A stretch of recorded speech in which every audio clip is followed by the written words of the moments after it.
하나님을 경외하는 가정으로 산다는 것은 우리 가정의 오리지널리티를 가족 구성원에게 뚜렷하게 새기는 과정이 반드시 있어야 합니다. 우리 가정의 오리지널리티, 독창성을 의미하는 오리지널리티의 원단어는 오리진입니다. 오리진, 유래를 뜻하는 거죠. 다시 연결해 본다면 하나님을 경외하는 가정으로 산다는 것은 우리 가정의 유래를 살피는 데서 출발한다는 것이고요. 우리 가정이 무수한 다른 가정들과 비교하며 끝나는 공산품이 아니라 독창성이 느껴지는 오리지널리티 마스터피스라고 하는 유일무이한 걸작품이라고 하는 사실에서 하나님 경외가 시작된다라고 하는 것입니다. 엄마, 나는 공주라고 하면서 왜 맨날 내복만 입고 있어? 제 딸이 어릴 적에 물어왔던 질문이에요. 딸아이의 입장이 이해가 됩니다. 아이가 본 공주들은 모두 화려한 드레스를 입고 있는데 거울을 본 거예요. 자신의 모습이 초라하니까 공주가 맞나 심각한 고민에 빠졌던 겁니다. 사실 여기에서 인생의 의미를 담은 굉장히 중요한 질문이 담겨 있습니다. 나는 누구인가라고 하는 정체성과 관련이 있기 때문입니다. 우리가 살아가고 있는 세상은 우리가 나이가 들면 들수록 있는 모습 그대로 사랑해주고 예뻐해주지 않습니다. 우리 자녀들을 바라보는 부모의 관점도 조금씩 바뀌지 않습니까?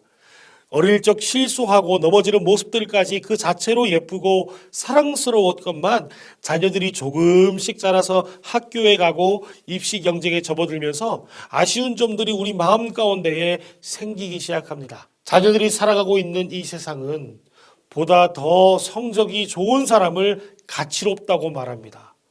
보다 멋진 외모를 가진 사람에게, 보다 훌륭한 배경을 둔 사람에게 빛나고 특별한 사람으로 여기며 주목하고 있는 시대를 살아가는 우리 자녀들과 우리 부모님들이 살아가고 있습니다. 바로 그 가치관이 가정에도 들어오는 거죠. 더 넉넉한 형편에 있는가? 부모의 직업이 어떠한가? 가정의 배경은 어떠한가를 주목하고 있습니다.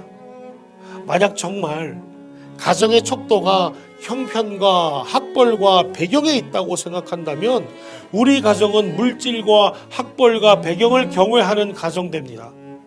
그 올가미에 빠지지 않기 위해 우리 가정과 자녀가 어디에서 유래되었는지 그 오리진을 순간순간 기억해야 한다는 거죠. 우리 가정을 있는 그대로 사랑스럽고 특별하게 바라봐 주시는 분이 있습니다. 스바냐 3장 17절의 말씀을 소개합니다. 그리고 또한 하나님께서 우리를 바라보시며 기쁨을 이기지 못하시는 그 마음으로 우리 가정을 지으셨습니다. 근데 하나님께서 사람을 지으실 때 그 이름을 아담이라고 하셨는데요. 아담의 본래의 뜻은 붉은 흙입니다. 흙으로 지음받은 아담은 흙덩어리쯤 되었던 거죠. 그런데 이 아담이라고 하는 문자의 본래 의미는 더 보잘것없습니다. 흙으로 번역된 아담은 히브리어로 쓸모없는 먼지, 아주 미세한 티끌 따위를 가리키는 단어로 사용되었습니다. 다시 말해서 하나님이 그토록 사랑하시고 기뻐하시는 우리는 먼지로 만들어진 존재, 즉 티끌인 셈입니다. 그런데 하나님은 티끌이었던 아담, 우리의 조상 인류에게 한 가지의 작업을 더 하시는데요.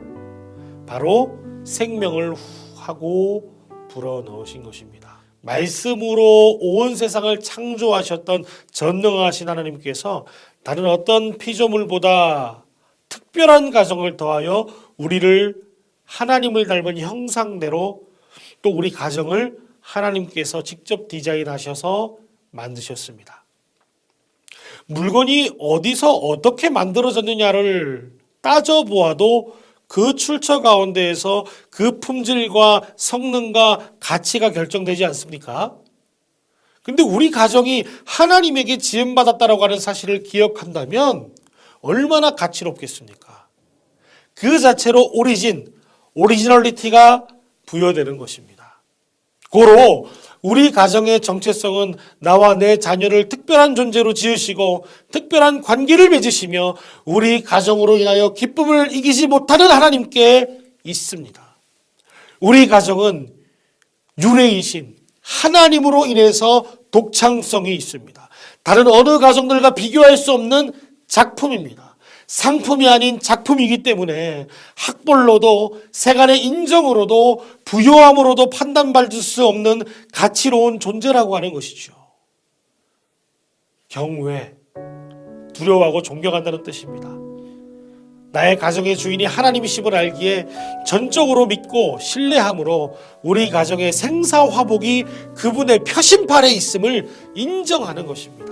하나님을 경외하는 가정으로 산다는 것은 우리 가정이 하나님 손에 달려있음을 믿는 확고부동한 고백에 있습니다.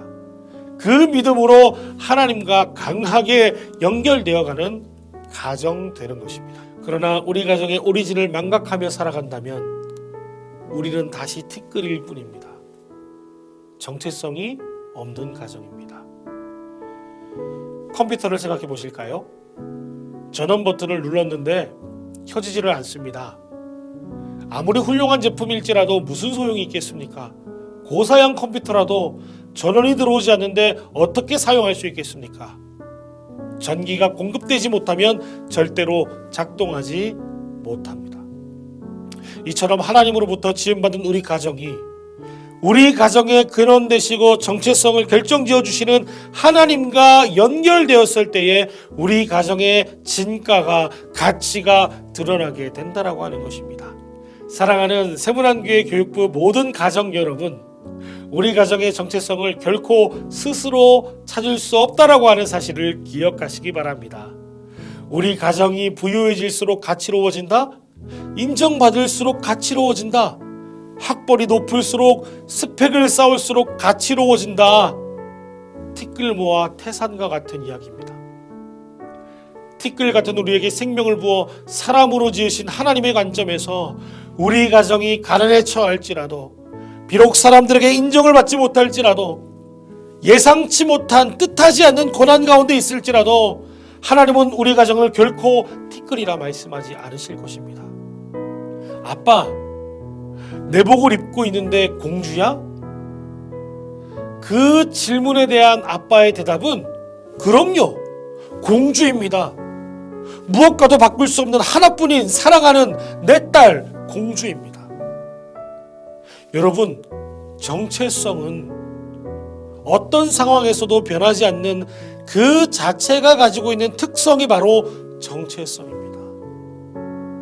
제 딸아이가 내복을 입고 있다고 해서 공주라고 하는 정체성이 흐트러지지 않듯이 사랑하는 세문안교회 교육부 모든 가정의 어떠함이 그 어떠함에 따라서 그 정체성이 달려있지 않습니다. 가치가 거기에 매겨져 있지 않습니다. 우리 가정의 정체성은 오직 하나님에게 있기에 하나님을 경외합니다라는 고백이 각 가정 가운데 충만해지시기를 간절히 소망합니다. 다른 무엇을 경외하고 있었던 것들이 우리 가정 가운데 팽배해 있었다면 이 시간부터 성령의 뜨거운 불로 태워지고 뽑혀있던 전원 코드를 하나님께로 연결하시기로 결단하시기 바랍니다. 우리 가정이, 나의 자녀가, 또 우리 스스로가 얼마나 소중한 존재인지 다시 한번 새기시며 우리 가정의 생사화복을 붙드시는 하나님을 경외하는 가정으로 세워져 가시기를 간절히 축복합니다. 하나님을 경외하는 가정으로 산다는 것,